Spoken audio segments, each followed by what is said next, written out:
后港国小这次参加伫台南举行的日本 Robo Rave 国际机器人比赛，得到第1名好成绩。由此可见，老师教学用心，以及囡仔热情的投入。伫学校队伍当中，有一位黄敬纯小朋友，虽然伊是来自较弱势家庭，但是伊不论是伫咧个人，也则是团体当中，拢表现优秀。为了鼓励敬纯，协会特别送予伊一台笔电，就此鼓励伊爱持续努力上进。在偏乡的学校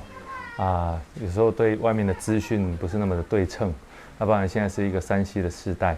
那我们就特别的透过校长、透过老师知道说敬纯是一个非常认真在这方面也天赋异禀，更另外一方面就是他的态度、他的品格，他是各方面品学都是兼优的好孩子，所以我们就希望能够把一个最好的工具拿来成为他的助力，因为他是我们未来国家的主人翁。所以我们在当中能够有小小的参与，我们深感荣幸。学校老师郭卫文也讲出伊第一届看到敬纯的场景。敬纯他其实从1年级入学那一天，第一天我就认识他了。对，因为那时候就是他第一天进来的时候是哭着进来，可是我看他从1年级到现在，他一路的进步其实都看在眼中。像他其实，在一开始他可能就是对这个环境比较陌生，然后他会比较可能就是比较有防卫心，可是他慢慢的他能够打开他的心房，然后去主动的去关心，去接受别人的善意，他也释出善意去帮助别人。让我觉得他很贴心的一点是，有的时候我们找学生要来训练他参加比赛，其实学生不一定愿意来，因为要另外花时间。对，可是敬纯他都很愿意。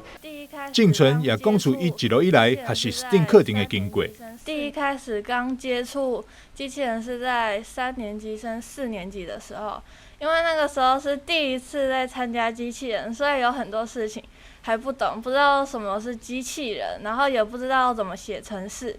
然后那个时候我还有2个队友，就是呢，还有魏文老师在教我，帮助我该如何写程式、组装机器人。然后2个队友呢，他也会在我可能不懂这个程式的意思，然后该怎么拉，或者是机器人要怎么组装的时候，他们2位队友也会帮助我一起去完成这一些程式或者是机器人的方面。而保利强调，囡仔教育除了重视学科以外，更需要给因足够空间去探索兴趣，发挥天分潜能。上重要的是培养良善性格以及价值观。也希望透过协会客户计划，帮助更多囡仔找到自信，甲活出生命价值。台南新闻张硕维采访报道。